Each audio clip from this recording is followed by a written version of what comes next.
the less influence luck has. Like with all things, the bigger your sample size, the more the quality of your decisions or your strategies matter. So to answer that question, in poker, it really depends. If you and I sat and played 10 hands right now, I might only win 52% of the time, 53% maybe. But if we played 10,000 hands, then I'll probably win like over 98, 99% of the time. So it's a question of sample sizes. And what are you figuring out over time? The betting strategy that this individual does, or literally it doesn't matter against any individual over time?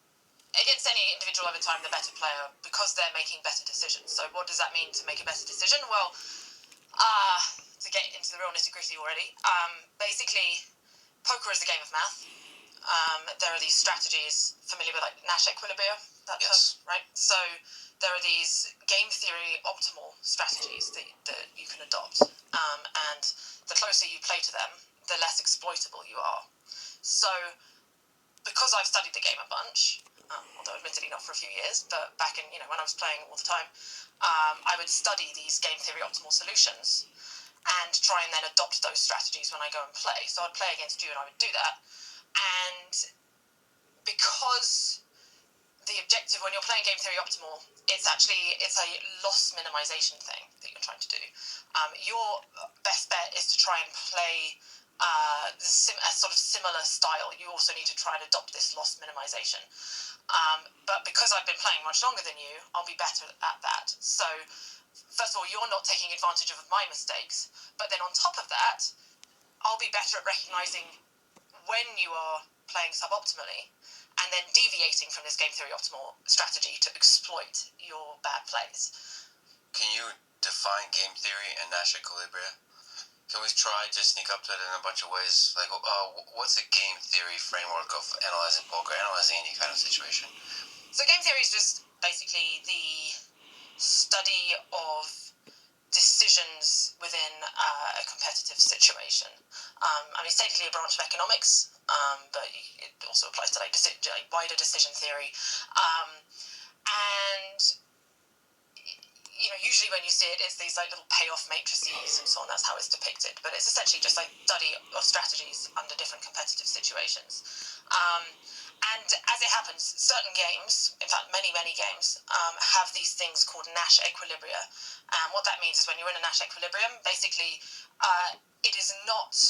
there is no strategy that you can take that would be more beneficial than the one you're currently taking, assuming your opponent is also doing the same thing. So it would be a bad idea, if we're both playing in a game theory optimal strategy, if either of us deviate from that, now we're putting ourselves at a disadvantage. Rock, paper, scissors is actually a really great example of this. Like if we were to start playing rock, paper, you know nothing about me, and we're going to play for all our money. Let's play 10 rounds of it. What would your sort of optimal strategy be, do you think? What would you do? Let's see. I would probably try to be as random as possible. Exactly. You want to, because you don't know anything about me, you don't want to give anything away about yourself, so ideally you'd have like a little dice or somewhat, a perfect randomizer that makes you randomize 33% of the time each of the three different things. And in response to that, actually I can kind of do anything, but I would probably just randomize back too, but actually it wouldn't matter because I know that you're playing randomly. So that would be us in a Nash equilibrium, where we're both playing this like unexploitable strategy. However, if after a while you then notice that I'm playing rock a little bit more often than I should. Yeah, you're the kind of person that would do that, wouldn't you? Sure, yes. I'm more of a scissors girl. But anyway. You are? No, I'm as I said, randomizer. So you notice I'm playing rock too much or something like that. Right. Now you'd be making a mistake by continuing playing this game theory optimal strategy, the previous one, because you are now...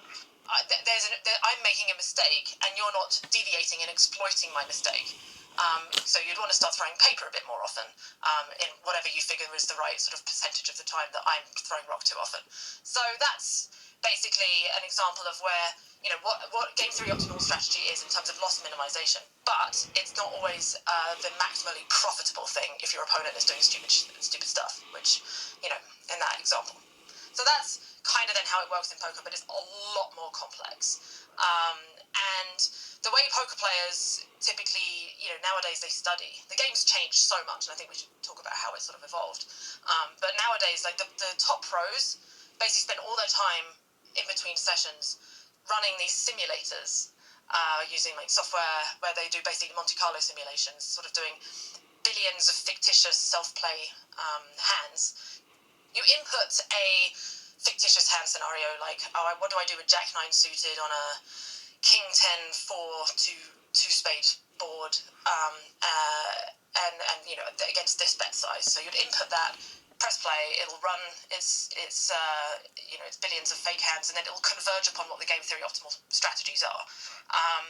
And then you want to try and memorize what these are. Basically, they're like ratios of how often what types of hands you want to bluff and what percentage of the time. So then there's this additional layer of inbuilt randomization built in. Yeah, those kind of simulations incorporate all the betting strategies and everything else like that. So so as opposed to some kind of very crude mathematical model of what's the probability you win just based on the quality of the card, it's including everything else too. The game theory of it. Yes. Yeah, essentially. And what's interesting is that nowadays, if you want to be a top pro and you go and play in these really like the super high stakes tournaments or tough cash games, if you don't know this stuff, you're going to get eaten alive in the long run.